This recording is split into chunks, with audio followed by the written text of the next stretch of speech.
Olá, queridos irmãos, queridos amigos, que bom estarmos novamente com você. Depois de um bom tempo, estamos retornando às nossas gravações. Foram viagens para o Rio de Janeiro, minha viagem para o Rio de Janeiro, muitos compromissos no Rio de Janeiro. Não deu para nós deixarmos uma série de vídeos gravados aqui para você. E aí, depois que eu retornei, já estou de volta aqui no Ceará já há mais de um mês, mas ainda não tinha conseguido voltar às gravações. E hoje, então, nós vamos voltar às gravações. Nesse vídeo aula de hoje, nós queremos, então, fazer um breve resumo de tudo o que aconteceu na história de missões no Brasil. Aquela introdução à história de missões no Brasil que eu tenho falado com você, tá? Que essas nossas gravações é apenas uma introdução, apenas uma breve introdução. E aí a gente quer hoje fazer um resumão, né? E para a gente olhar os erros e acertos, aquilo que as missões estrangeiras erraram e aquilo que elas acertaram também. Erraram muito no início, até por isso que não deu certo, mas depois acertaram, e é por isso que o Evangelho está hoje no Brasil, e nós devemos muito aos missionários estrangeiros, né? E devemos, principalmente europeus e americanos, o início com europeus e depois então com americanos. Mas eu quero orar agora com você. Pai, no nome de Jesus, eu rogo a Ti que a Tua bênção esteja conosco nessa aula, vídeo, Senhor, e que os meus amigos, meus irmãos sejam alcançados naquilo que o Teu Espírito propôs para eles e para nós também, como conscientizadores do trabalho missionário. Assim eu te peço e te agradeço, no nome de Jesus. Vamos fazer um breve resumo da história de missões no Brasil para a gente fazer uma análise daquilo que as missões erraram e daquilo que elas acertaram, né? O início, houve muitos erros, tá? E já no final, então, houve bastante acertos. Glória a Deus. Tá bem? Vamos lembrar, então, a primeira tentativa. Você já tem esse vídeo aula aí, né? Aqueles que estão chegando agora, para as nossas videoaulas, procure lá as primeiras, vídeos aulas, que vocês vão então encontrar, que foi a história dos huguenotes no Brasil, março de 1557 a fevereiro de 1558, ou seja, apenas 11 meses,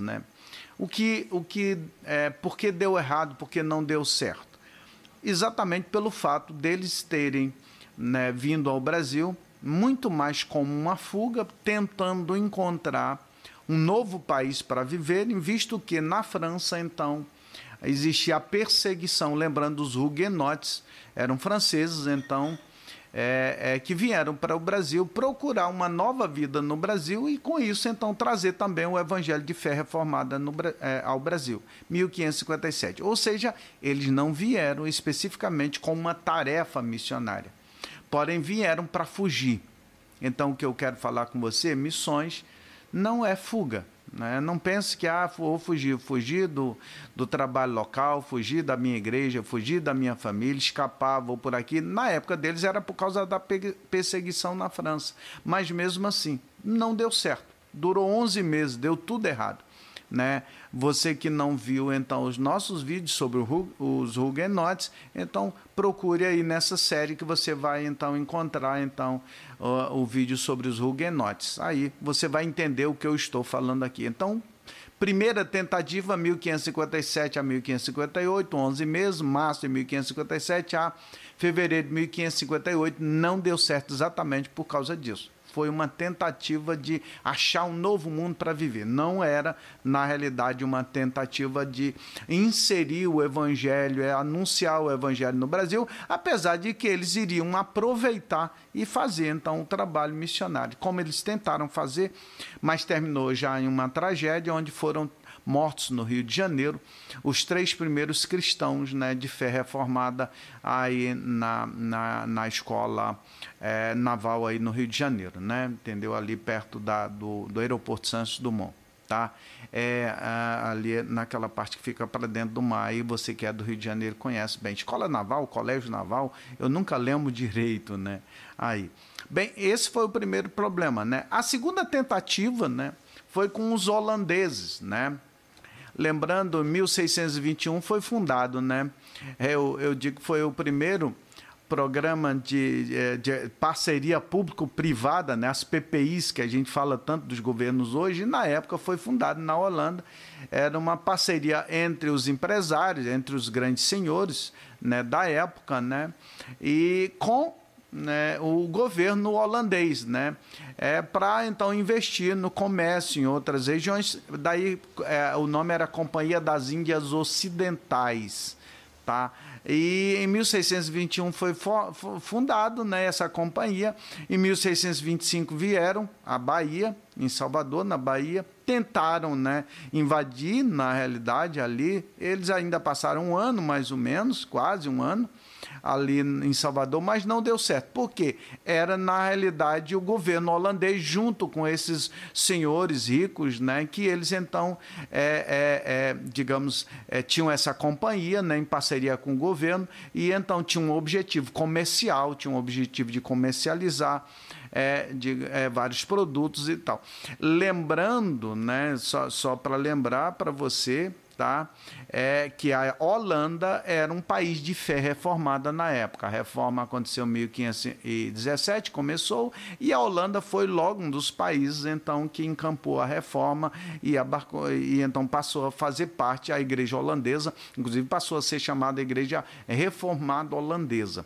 E aí, em 1625, os portugueses logo expulsaram a companhia, né, parte do exército holandês que veio, né, com a esquadra, e aí os missionários retornaram. Tá? De 1630 a 1654, durante 24 anos, né, 5 anos depois da primeira tentativa, lá em Salvador, os holandeses, mais uma vez, voltaram à carga no Nordeste do Brasil, agora, né, lá no Recife, né, e aportaram no Recife, e durante 24 anos eles dominaram aquela região ali. Tá? 1634 chegou ao Brasil, o conde Maurício de Nassau, né, que todos muito bem conhecida, inclusive na história, né, do Brasil, na história ali do Nordeste, né, o conde Maurício de Nassau, e ele então veio para fortalecer esse trabalho. Ele era um cristão sincero, né, e nisso vieram vários pastores holandeses. Mas aí eles vieram inicialmente para dar assistência espiritual, ou seja, como vamos chamar de capelães. Não tinha esse nome ainda na época, mas vieram como capelães para dar assistência espiritual aos holandeses, que eram cristãos na sua grande maioria, e aí nisso eles aproveitaram então e tentaram fazer um trabalho missionário, e ainda fizeram um bom trabalho ali, porém não se manteve. Porque se não se manteve, qual o erro? Exatamente, o erro foi, primeiro, a questão deles virem em associação com o governo, ou seja, com uma companhia comercial. Eles vieram, então, tinham esse objetivo, né, a Companhia das Índias Ocidentais, de dominar aquela região, inclusive de tomar aquela região dos portugueses, né, junto com o governo holandês, né, era uma tentativa do governo holandês na época, né, de tomar aquela região ali no Nordeste, né?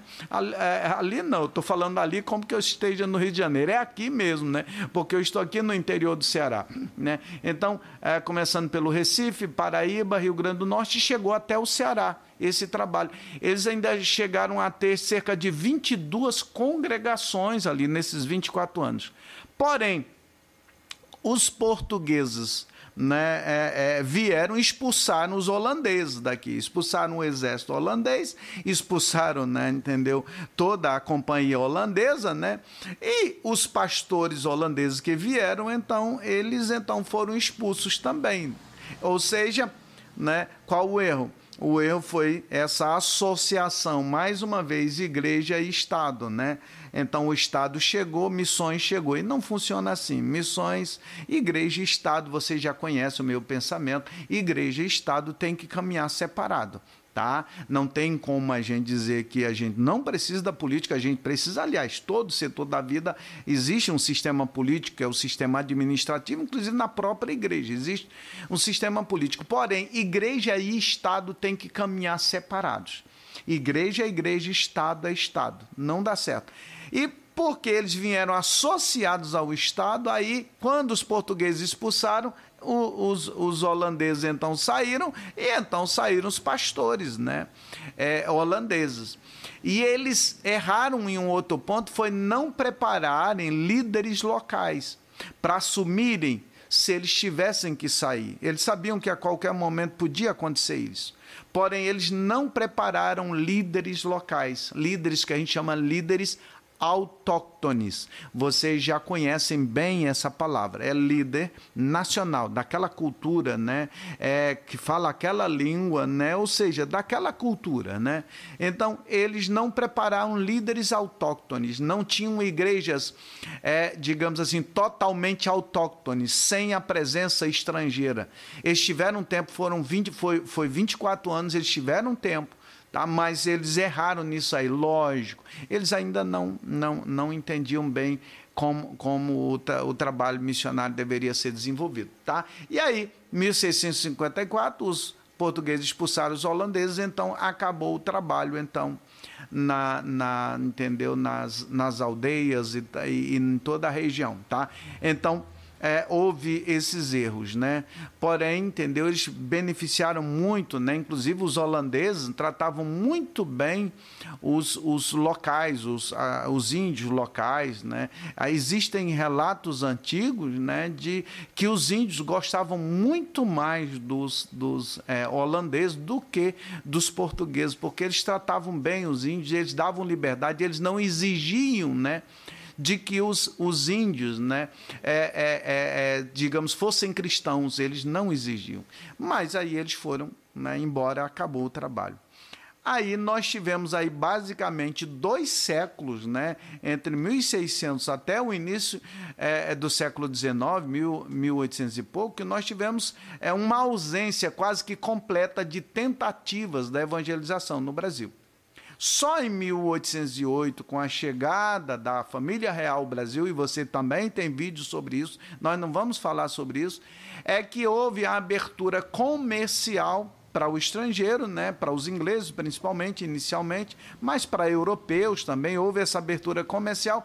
Com a abertura comercial chegaram povos, inclusive alemães, chegaram muitos alemães pelo Rio de Janeiro, e aí chegaram pastores, né, da Igreja Reformada Alemã, da Igreja Luterana, vieram então para o Brasil a partir de 1814, 1816, tá? E aí, pelo Rio de Janeiro, pela cidade de Friburgo, do Rio de Janeiro, que foi fundada, né, pelos alemães, né, Friburgo, no Rio de Janeiro, então começou a chegada de pastores. Porém, existia um problema. Como existia um acordo entre Dom João VI, tá bom, que era católico, com os ingleses, de que a vinda, então, de estrangeiros para o Brasil, trazendo sua fé, visto que a Europa, boa parte, né, da Europa, como a Holanda, a Alemanha, né, e outros países, confessavam a fé reformada, então existia um acordo para que era uma exigência católica, né, visto que Dom João VI, o Brasil era um país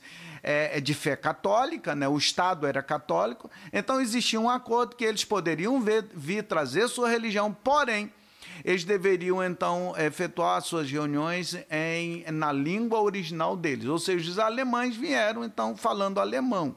Em inglês, a igreja anglicana, a igreja episcopal, veio falando, né, entendeu, o inglês, né? Então, não podia realizar cultos em português. Tá? Em português. Então, continuava um problema. Não era uma igreja autóctone. Eles eram, mais uma vez, aquilo que a gente já falou, eles eram o que nós chamamos, então, de capelães. Eles vieram para fazer capelania, para cuidar da vida espiritual dos imigrantes. Tá? Então, mais uma vez, não deu certo exatamente por causa disso, né? Ou seja, por causa da política, né? A política, então, impediu, de certa maneira, que houvesse, então, a chegada do cristianismo, então, de fé reformada ao Brasil para os brasileiros, a igreja autóctone.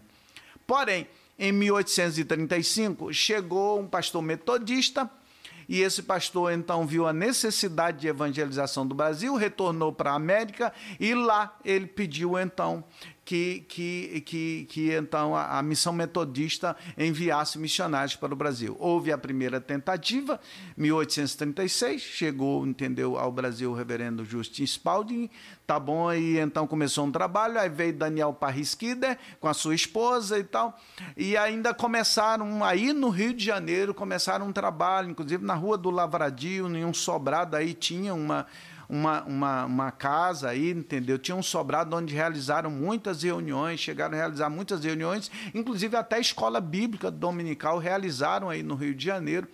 Porém, em 1840, a esposa de Parriskider faleceu, e ele então acabou que com filho pequeno teve que retornou para a América para cuidar das crianças lá na América, e aí então nós tivemos uma cessação do trabalho, ficou só um outro missionário, e aí o outro também retornou, e você tem também mais uma vez um vídeo aí sobre a primeira tentativa dos metodistas, e você pode ir e assista o vídeo lá que você vai ver. Então, o que aconteceu? Qual o erro aí? Visto que os metodistas chegaram no Brasil e já começaram a tentar implantar uma igreja autóctone, apesar deles terem dificuldade, eram americanos, ainda falavam inglês, porém começaram a aprender o português e começaram a se comunicar, tá? E então a realizar reuniões já, entendeu, com um português muito ruim, mas realizar algumas reuniões, inclusive com tradutores, né, para o português, tá? E o que aconteceu? Qual o problema aí? O problema houve esse problema com a família de Parriskider, com a esposa dele, ele tornou o outro missionário também preocupado com a família, com essa questão também. Existia muita no Brasil, na época, a febre amarela, a malária, né, era muito presente, principalmente a febre amarela, tá? E ele preocupado retornou também para a América. E o que aconteceu? Durante 5 anos que eles trabalharam aqui, eles não conseguiram formar ninguém, nenhum líder local. Aqui, mais uma vez, não conseguiram formar, tá? E aí retornaram, e a missão metodista não enviou um substituto. Não enviou substituto, então esse foi o erro. Por isso que o trabalho não prosperou, tá? Aí, mas só que tem um negócio, Deus é Deus soberano, e Deus, ele entendeu, nada é por acaso. Daniel Parriskider voltou para a América e lá escreveu um compêndio, né, sobre a necessidade da evangelização do Brasil. Quando Robert Calley e Sarah Calley, em 1853, estiveram na América visitando uma comunidade de madeirenses, né, portugueses, né, da Ilha da Madeira, lá do Funchal, onde ele tinha sido missionário lá na década de 40, né, de 1840, isso Robert e Sarah, no caso Robert Calley, na época, né, com a primeira esposa, a esposa dele morreu e depois ele casou com a Sarah Calley, tá? Ele tinha sido missionário, conhecia essa comunidade, por causa da perseguição, essa comunidade, boa parte dos cristãos mudaram, né, para a América, inclusive o próprio Robert Calley foi expulso, né, saiu fugido, né, de Portugal, né, entendeu, porque queriam matar ele, né, queriam prender ele, e ele saiu, e em 1853 ele ia para a China, já casado com a irmã Sarah Calley. O projeto deles era a China. O que aconteceu? Lá nos Estados Unidos, nessa visita que ele foi antes de ir para a China, ele então leu lá o compêndio de Daniel Parriskider sobre a necessidade da evangelização no Brasil. O que aconteceu? Ele chegou na Inglaterra e disse, não, entendeu? Eu não vou mais para a China, eu vou para o Brasil. Aí, em 1855, chega ao Brasil Robert e Sarah Calley.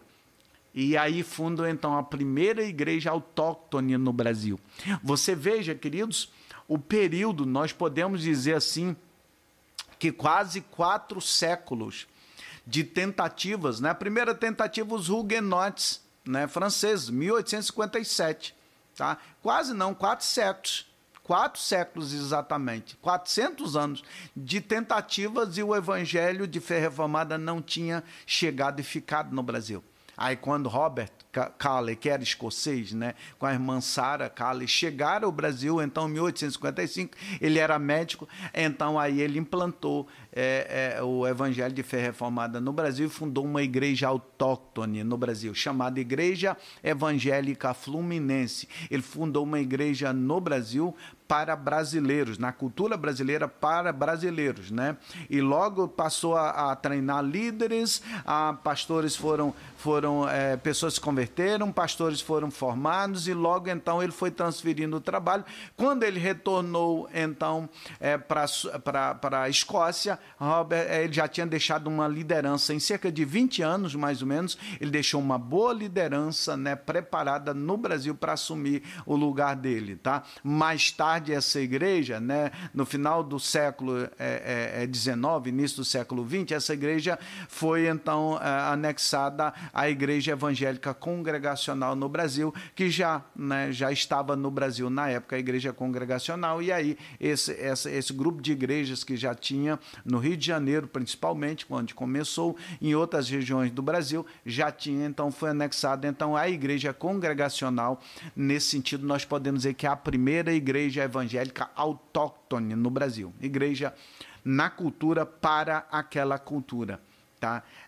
E, inclusive, uma igreja ela é considerada autóctone totalmente quando ela tem uma liderança autóctone também, ou seja, ela tem uma liderança nacional local. Então veja, né, 4 séculos de tentativa, mas Deus é perseverante. E Jesus diz em Mateus, né, no capítulo 16, diz a Pedro e os demais discípulos, né, sobre essa pedra, ou seja, sobre ele mesmo, eu edificarei a minha igreja e as portas do inferno não prevalecerão contra ela. Então veja que aí o evangelho chegou e ficou. Aí em 1859 chegou, né, agora o Ashbel Green Simonton, o presbiteriano da América, e chegou no Brasil. E aí, entendeu? Logo ficou amigo aí pelo Rio de Janeiro, ficou amigo de Robert Calley, né? E então, entendeu? Ele iniciou a igreja presbiteriana no Brasil, lembrando que a história de Ashbel Green Simonton, veja também o vídeo sobre os presbiterianos, você vê esse vídeo também que você vai ver a história dele. Eu não vou aqui recontar a história dele, mas a história dele é linda e ao mesmo tempo, de certa maneira, triste, porém, foi a permissão de Deus e para a glória do nome do Senhor, ele fundou a igreja presbiteriana no Brasil, que ele chegou em 1859, casou, voltou à América, casou em 1855, nasceu a filhinha do casal, dele e da Ellen, e então a Ellen faleceu com 16 dias, a esposa dele, né? Faleceu com 16 dias que a filhinha tinha nascido, e aí então, com mais 2 anos depois, ele também faleceu. Ele deixou a filhinha dele com a irmã dele, em São Paulo, que já, ela e o esposo já eram missionários presbiterianos também, trazidos por ele, né? Por Ashbel Green Simonton, né?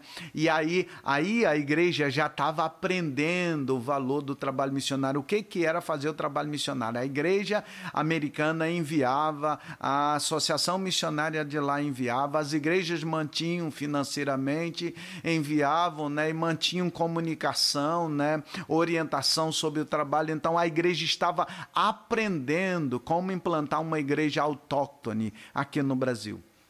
E aí nós temos agora, né, tanto a partir de Robert Calley como a partir do Ashbel Green Simonton, nós temos a igreja caminhando novamente, entendendo novamente como é que se faz então o trabalho missionário. E aí, em 1860, chegou Thomas Jefferson Bowen, o Batista, porém só trabalhou no Brasil 8 meses e uns quebradinhos, porque ele veio doente, ele já estava doente, ele, a esposa e a filha retornaram, mas ele também, houve um erro de estratégia da missão batista americana que enviou ele, de que ele queria trabalhar entre os negros no Brasil. E aí, em missões, a gente precisa entender muito a questão da cultura local. E no Brasil não funcionava isso na época. O Brasil era um país ainda de escravos e a Igreja Católica no Brasil, ela então pressionou então o trabalho do Thomas Jefferson, que começou a fazer ainda um trabalho, na realidade não chegou a fazer um trabalho, mas começou a projetar, e quando ele se expôs de que ele trabalharia com negros, né, então ele foi, digamos, proibido e foi perseguido, e ele, por causa da doença também, ele retornou retornou então para a América, tá? Então nós temos aí o erro aí da Missão Batista com Thomas Jefferson Bowen foi esse o erro de então não ver a cultura brasileira, que era uma cultura altamente escravagista na época, tá? E então não perdurou. Aí, quando chega na década de 70, fugindo da América, 60, 70, estou falando do século XIX, é lógico, 1870, 1860 e poucos, né, começaram a migrar, né, aí para o Brasil, final da década de 1860, migrar para o Brasil, muitos americanos fugindo, principalmente do sul americano, que havia perdido a guerra, né? A guerra da secessão, a guerra civil americana. E o sul ficou muito empobrecido, porque perdeu a guerra, e começou a vir muita gente para o Brasil. E aí já lá para São Paulo, por Santa Bárbara do Oeste, chegaram pastores como o Radcliffe, né, entendeu? E chegou metodistas também, e começaram a realizar reuniões entre eles, e brasileiros começaram a aprender o português, e brasileiros ali daquela região começaram a participar, aí até que em 1876 a missão metodista lá dos Estados Unidos enviou J.J. Hanson, ou D.J. Hanson, como é conhecido, né, entendeu? Que trabalhou 10 anos no Brasil e cresceu a igreja metodista, e aí, entendeu? Mais uma vez, a igreja, entendeu? Está dando agora um passo em direção daquilo, como se deve fazer, então, um trabalho missionário, tá? Quando a igreja viu, então, a americana, viu que no Brasil estava iniciando o trabalho, e de que, entendeu, precisava de suporte, de apoio para esse trabalho se estabelecer e crescer, ela enviou e manteve então o D.J. Hanson, e ele então divulgou o evangelho, então digamos o evangelho sob o ponto de vista metodista, então, no Brasil. Foram 10 anos só o trabalho de J.J. Hanson, mas foi um trabalho fantástico, em 10 anos o trabalho que ele fez então no Brasil. Quando chega no final da década de 70, né, do século, lógico, estamos falando do século XIX, né, 1879, chega ao Brasil, então, os dois casais, né, William Bagby e sua esposa, né, e Zachary, né, Taylor, né, e sua esposa, né, as Anas, né, digamos assim, e chegaram por Santa Bárbara do Oeste também, foram aprender português lá no Colégio Presbiteriano, lá em Santa Bárbara do Oeste. E aí uma coisa boa, né, que as igrejas tradicionais trouxeram para o Brasil foi a educação, valorizar a educação. Logo fundaram colégios, né, entendeu? Hoje nós temos no Brasil faculdades como a Mackenzie, que é presbiteriana, temos a Batista do Sul, né, que é mais recente, mas temos a Batista do Sul, temos a Bennett, que é metodista, né?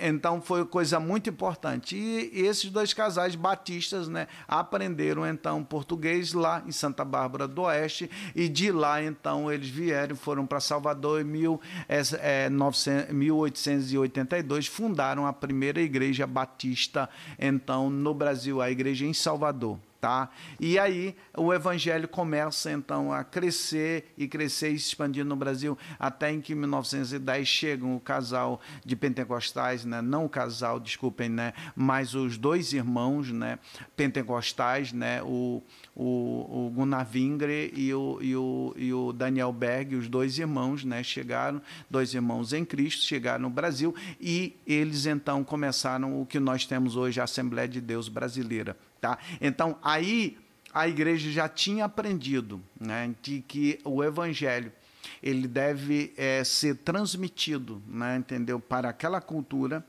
respeitando as características daquela cultura, os princípios culturais daquela cultura, tá bom? É lógico, sempre aquilo que na cultura está errado, o evangelho vai mudar. Aos poucos o evangelho vai mudar, vai transformar, mas o evangelho, ele não vai chegar na cultura para mudar a cultura, ele vai chegar na cultura, se associar à cultura, fundar uma igreja, né, naquela cultura, para aquela cultura, preparar líderes naquela cultura, para que aqueles líderes assumam o trabalho, para que então os missionários possam ir fazer trabalho em outros lugares onde o Senhor os guiar. Era assim que Paulo fazia. Então, queridos, muitas vezes deu errado porque foi a maneira então que eles vieram, os missionários vieram, as motivações muitas vezes eram erradas, né? E se associaram a Estado, a políticos, né? A política, no caso, né? Vieram como capelães, né? Apenas como capelães. Então, tudo isso, né? Acabou dando, de certa maneira, errado. Por isso que o Evangelho não se fixou. Mas a partir de 1855, quando o Evangelho chegou na cultura e trouxe, então, entendeu, a palavra de Deus, né, para aquela cultura, pensando em formar líderes naquela cultura, uma igreja naquela cultura, respeitando aquela cultura. Aí, então, é o que nós temos hoje no Brasil. Uma grande igreja, uma das maiores igrejas percentualmente, é uma das maiores igrejas de Cristo no mundo, é a igreja brasileira hoje, tá? Então, nós louvamos a Deus pelos missionários europeus e pelos missionários americanos. Nós devemos muito a esses irmãos. Você aí do outro lado, você está hoje, serve hoje a Cristo, porque esses irmãos se dispuseram a vir e a anunciar Cristo aqui no Brasil, com todas as dificuldades da época, mas eles se dispuseram a vir. E hoje nós temos o que nós temos de evangelho no Brasil por causa de europeus e de americanos. Amém? Pai amado, muito obrigado, Senhor, por essa breve aula, Senhor Deus, sobre esse assunto, esse resumão, Senhor, que fizemos aqui, e que, Senhor Deus, os teus filhos, aí do outro lado, onde eles estão a nos ver e ouvir, eles sejam tocados pelo teu Espírito, para entenderem que a missão da igreja principal é fazer o teu nome conhecido onde ele não é conhecido. Assim eu já te peço e te agradeço, no nome de Jesus. Não esqueça, né, de compartilhar, de dar aquele likezinho, né, de se inscrever no nosso canal, tá bom? Para que a gente possa cada vez mais, então, divulgar o reino de Deus. Deus abençoe você. Até o